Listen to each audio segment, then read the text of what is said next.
New club opens its membership to all. Seniors fall break to-do list for you. Pumpkins, phantasms, and more. Hallway trends, man buns to hot shoes. I'm Garrison Simpson. And I'm Madeline Rice. All this and more on this episode of OTVX. You're watching OTVX. You're watching OTVX.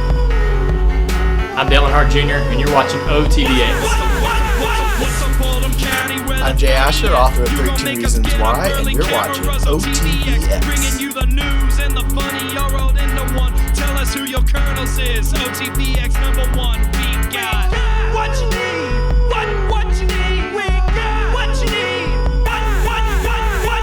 OTVX. This year, Oldham County High School welcomes the Gay Straight Alliance, GSA, as a new club for all students. Junior Chase Rang, the founder of GSA at OC, and Jennifer Girardin, the faculty sponsor, are excited about opening the door to understanding and awareness for our community. I've started a GSA, which stands for Gay Straight Alliance, and it's basically just kind of like a cool community for anyone that is LGBT or straight, just to come and have a safe environment. The primary purpose of any GSA group, whether it's here or anywhere else in the entire nation, is to promote, or first and foremost, is to give people who are gay, lesbian, transgender, bisexual, or questioning LGBTQ, it's to give those people a safe place to express themselves and to just kind of hang out. It's a supportive group, and then because it's the Gay Straight Alliance, straight people who are also into promoting equal rights and speaking against negativity and against stereotypes are also welcome to join, and it's just a supportive place to hang out. And then of course we'll do other activities too, like any club. GSA will meet every Wednesday in room 166 right after school. The weekly meetings will comprise of speakers, sharing, and food. Since the first announcement of establishing this nationally recognized organization right here on campus, several students have questioned the purpose and the possible effect GSA will have on the student population. There's a lot of stereotypes that are prevalent, especially in Oldham County. There's a very homogenous population here, and I think that anytime anybody who embraces anything different comes along, there's always a backlash. And I feel that this school could be an amazing place if we would just accept and embrace everybody for their differences and celebrate differences, not just to tolerate, but to truly accept. I guess I would just say that to each their own, and I'm not trying to change anyone. What this group is trying to get is to spread tolerance and to make people, I guess, kind of just like accept us and realize that we're humans just like them, and that, you know, there are boundaries and you can't just go up in halls and say certain things or do certain things to other people. You need to respect us, and we'll, like, you know, just as long as you tolerate us, then we're not gonna like try to push anything onto you. The essence of GSA is no matter who you are, who you like, or what you identify as, the leaders of GSA emphasize this club welcomes all students, faculty, and staff. There's a first time for everything, and don't hold back. Like, if this is something you want to do, then come do it, because even just being in there one day, like, it's such a great community. Like, everyone was clapping and smiling, there was no judgment, and it was just really, it was a beautiful thing to see. So I would say just, come do it, it's fun. Just come on down, like, that'd be awesome. Like, any supporters or anyone, like, even if you're not LGBTQ, that's awesome, because that just means that we're reaching more people that don't identify as that, but are allies and that can come and help us. So definitely, because anyone diverse like that would be like a great person, so yeah. All of us are looking forward to our week-long fall break. Sleeping in, hanging out with friends, and doing nothing at all are my to-do list. But as a senior with graduation looming on the horizon, I know there is more. OTVX reporter Aiden Adams searches for the senior to-do list. A lot of you all need to take the ACT or the SAT. In fact, the December test is really the last test that seniors can use for admission and scholarship consideration in a lot of schools because of their deadlines for their application process. Once you do your application, you'll start to get correspondence from the colleges in regards to housing applications and other programs that you might be interested in. Everybody received their parchment login, and their parchment is going to be how you have the guidance office send your official transcript. So basically just utilizing that system. The seniors will be applying for something that requires a letter of recommendation. Your guidance counselor will be glad to do that for you. We do need for the seniors to give us a resume or a brag sheet or something so that we can write a good letter for you. And then you also need to make sure that you give us a couple of weeks times so we have a time to do that before any deadlines that might be coming up. If you have particular questions about scholarships that might have a major or Keys money or that kind of thing, then you can always sign up for an appointment with your individual counselor with that as well. The big deadlines usually from the 1st of December through the 1st of February. Starting in January, you all will need to fill out the FAFSA form to determine whether you qualify for any financial aid for college. And then on January 8th, actually, we're going to have a night here at OC where you can bring your tax information in from 2015, and the financial aid people will go through that process with you right here at school. Spectrum held their first annual Poetry Cafe this past Wednesday on October the 14th in the library. Spectrum covers every form of art and will feature a poetry cafe once every month to month and a half. Spectrum is always looking for more people to participate and provide their creative side to the magazine, club, and team. Spectrum accepts every form of creativity, from art to music, so submit your pieces. They are also holding a writing contest for Halloween that has the slogan, "Really sins are no fun, but each of us has committed one." So submit your deadly sin for Spectrum's Sin Cauldron by the 31st to room 225. Beth Root, OTVX. Well, Garrison, it looks like you have a lot planned for your fall break. No way. I fortunately have crossed off several of my senior year items. I have made plans to attend 2 of the many haunting Halloween events around Louisville. First, I got a behind-the-scenes annual Iroquois Park Spectacular. Halloween is fast approaching, and there are many ways to satisfy that spooky, spontaneous you. If you are not one for the cliché haunted houses and scary movie nights, take a trip down to Iroquois Park to check out some spectacular jack-o'-lanterns. OTVX alumni Joe Passafume tells us more. This event is kind of it's a Halloween celebration. It's not necessarily entirely Halloween themed though. Walking through the trail, you're going to see all kinds of things. It's all lit up really, really cool. And the nice thing about it is it's in the middle of the woods, so even though the pumpkins are lit, it's still really dark. We want the viewer to really get pulled into the images and make the pumpkins come alive. Making thousands of pumpkins come to life each year takes a lot of artistic talent and diversity. Passafume gives future carvers some advice about working in the field. Anybody who wants to do this, I would say just keep practicing and don't be afraid to try different subject matter. That's definitely a big skill set to have, able to do pretty much anything, because since we have such a wide variety of images that they want, we have to be able to do anything from a portrait to landscape, architecture, anything to do with films, music, anything along those lines. While many of us have carved traditional jack-o'-lanterns, this event takes the classic Halloween decoration to a whole new level, which makes us all wonder, how long does the process take, and how many pumpkins are used?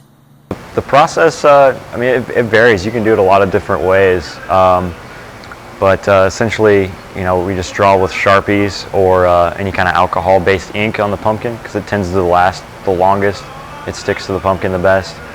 So we start off with that, and then from there we just carve out the brightest part of the pumpkin. We want it to really pop off the pumpkin, So we take anything from like little scraping tools to like sharp fettling knives to kind of scrape the skin away, and then carve it deep too. It's a face and try and keep it as smooth as possible. So I try to minimize my mark making. It helps it go a little bit more even. Because there's so many, and obviously because of safety reasons, we use this year we're using LED lights that are really bright, and they also burn a little bit cooler, which helps the pumpkin last longer. Some pumpkins that I've done, and they can take me anywhere from 2 hours to draw to 3 hours to draw, and then the carving process also kind of varies. One took me about 4 hours, so it's about 7 hours one pumpkin sometimes. We get about a few thousand different pumpkins. Each round has about 150 large intricate pumpkins like the ones behind me. There's about 150 each round, and then we'll probably do each round 4 to 5 times depending how long they last. It just kind of depends how long it takes them to get rotten, basically. But we could go through 500 to 600 large intricate pumpkins, as well as a lot of small, like traditional jack-o'-lantern ones. So probably like 8,000 pumpkins total. So if you're looking for something spooky to do from now until November 1st, head to Iroquois Park and experience Louisville's Jack-O'-Lantern Spectacular. Tickets are $12 Sunday through Thursday from dusk until 11 p.m. and $15 Friday and Saturday from dusk until midnight. Have a great Halloween, OC. Lexi Beauchamp, OTVX. Garrison, do those haunted houses scare you? I ain't gonna lie, I was running for my life. Speaking of running, Garrison, our cross-country team is having a stellar season this year. Jake Funk takes us down the course to a cross-country win. With over 2,000 runners gathering to do battle in the fields of Tom Sawyer, the Trinity Invitational boasts an atmosphere of palpable tension and competitiveness. The girls' varsity race gave way to some stellar performances, especially from Sammy Griffin, who placed first for our girls' team and 8th overall with a time of 20 minutes and 21 seconds, a PR for this course. No, it isn't. My fastest is a 19:52, but for this course, yeah, it's PR. Pretty good. This is a hard race. It's hard to get out there and push hard, but I think I did pretty well. Another standout performance was from sophomore Rachel Gibson, placing 3rd on the team. I think so. The past 2 races I got 2nd, and we had a really good runner today, Riley. She placed 2nd and was flying. It was great. On the boys' side, first-year runner Michael Drury came in first for his 4th straight race. Good. I mean, we all work hard in practice, so they deserve it just as much as I do. I tore my ACL, and so I couldn't play football anymore. And so I was like, well, I ran cross country in elementary school, and I'm a track runner, so I might as well try it out. And they're beautiful teammates. Freshman Jacob Brizendine stole the show with his time of 17 minutes and 36 seconds. I just enjoyed it. I like to win, so if I can win at something, and then I like to do it. Yeah, I do everything that I do mainly for God, but I definitely love running. Seniors Sean Montgomery and Eli Christensen gave their input on being captains. I think I speak for Sean when I say we really love the team and we love to be around them, and it's just a great deal to be able to be involved in everything with them. I think being a senior and captain has more responsibilities, and I've really learned what I have to do now, and I think it's more fun. Head coach Kirk Thomas shares what it takes to be a cross-country runner.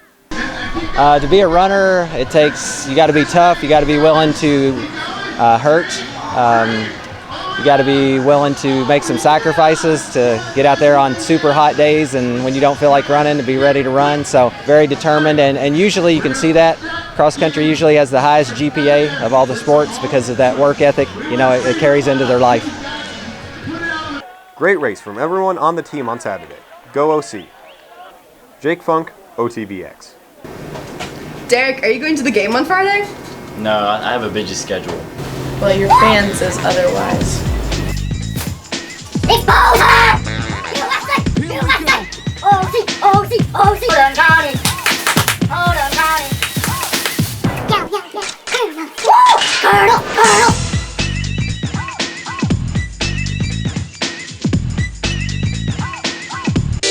Alright, let's go.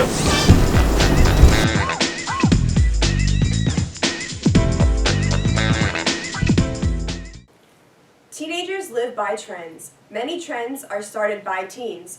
2 trends appearing through the halls of OC are the man bun and sneaker obsession. First, Logan Richardson investigates the art of the man bun. Then, Chance Lanham gives us an insight into the world of sneakerheads. In recent years, a trend in men's hairstyle has started to emerge: man bun. Man bun is the male take on women's classic hairstyle.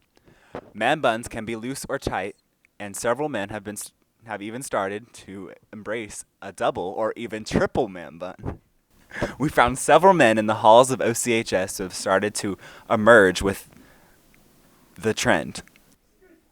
We first asked them why they decided to style their hair in such a way. In cross-country races, it like gets on my face, and I don't know, it's very aggravating. There's hair in my face a lot, so I didn't want it in my face anymore.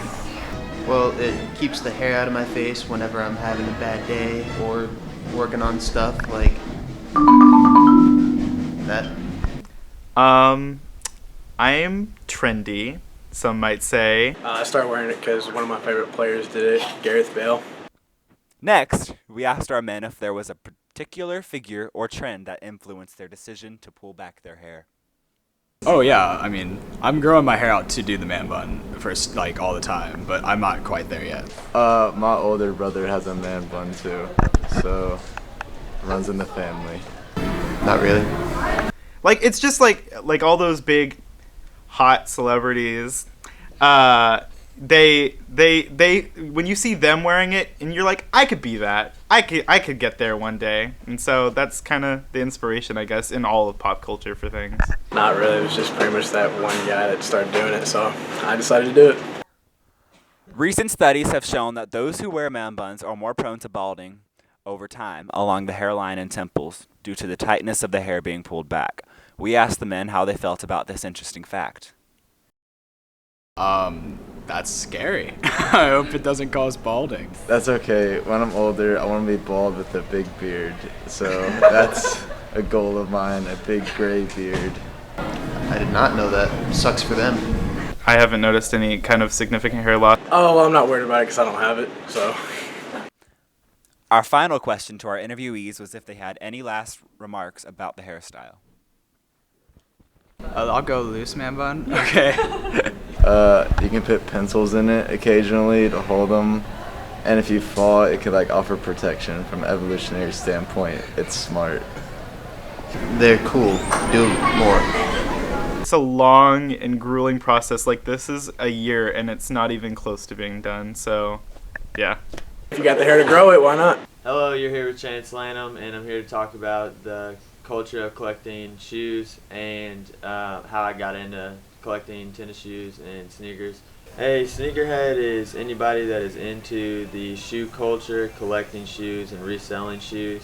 I got into shoes when I was in 5th or 6th grade. It started off just collecting them, trying to have the best pairs and the most valuable shoes. About 6th or 7th grade, I started reselling them. A shoe, the value is determined by its availability.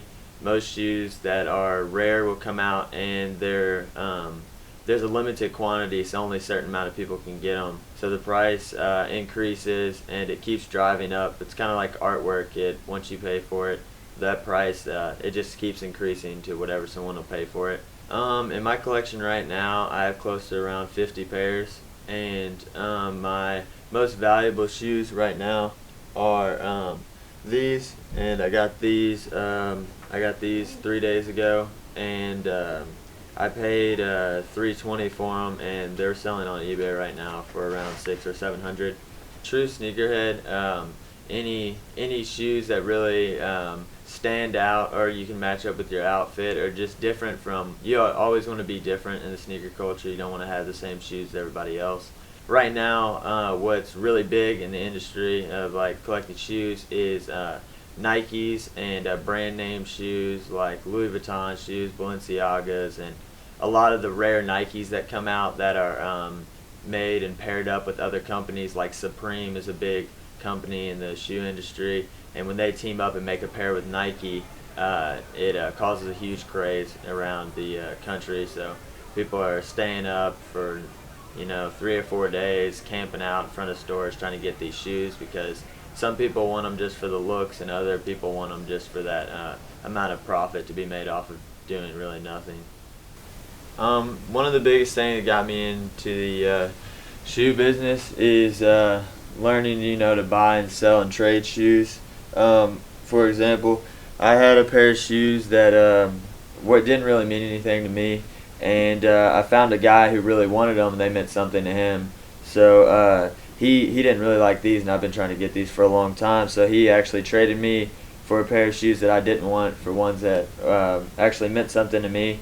And I really like the colorway of these, and the price is steadily increasing. Getting to meet people that you wouldn't usually get to meet. A lot of the UK basketball players, like Andrew Harrison, came through the last event, and Tyler Eulis, he actually contacts me to look for some of his shoes for him. Shoes that Nike can't send to him because they don't have them in stock anymore. They belong to, people out in the public. If you need a pair of shoes or you'd like to learn more about shoes, you can come see me. My name's Chance Lanham, and this is OTVX.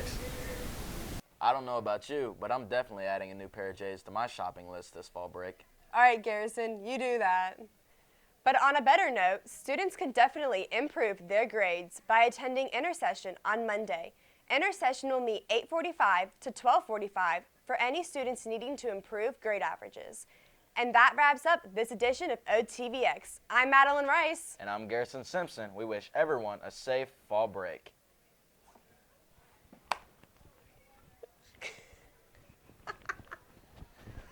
It's great. We ended it like that.